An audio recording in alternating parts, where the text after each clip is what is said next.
La demande était de faire un bâtiment représentatif qui regroupe donc les différentes fonctions, le Knowledge Center, un espace d'accueil et puis des bureaux et des ateliers de recherche.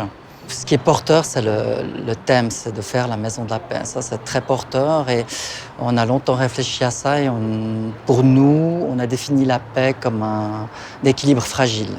C'est pour ça qu'on est parti avec un projet qui se démarque un petit peu d'un urbanisme traditionnel, en exprimant aussi des reflets, donc des reflets fuyants, des angles extrêmement vifs, et puis pas simplement de légèreté, pour qu'on ait vraiment ce sentiment de fragilité, puis qu'on ressente cette émotion-là.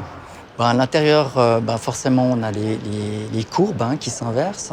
Le reflet devient fragile puisque d'un côté, il reflète pas une réalité, mais un substrat de réalité. Et c'est ça qui devient relativement intéressant. Et tous les matériaux ont été choisis en conséquence, donc également les sols qui sont en aluminium et qui reflètent aussi passablement la lumière, les couleurs et tout ça. Donc tout a été travaillé dans ce sens-là.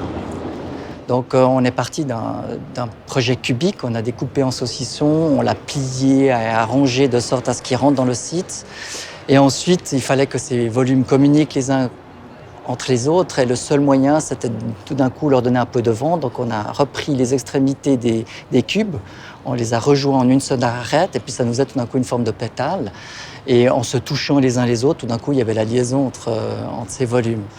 Et après, bien sûr, ça donnait la forme d'un rameau, mais c'était vraiment pas du tout notre intention. Et si je reviens à l'idée de la fraternité, c'est un petit peu comme des arbres qui se touchent la main.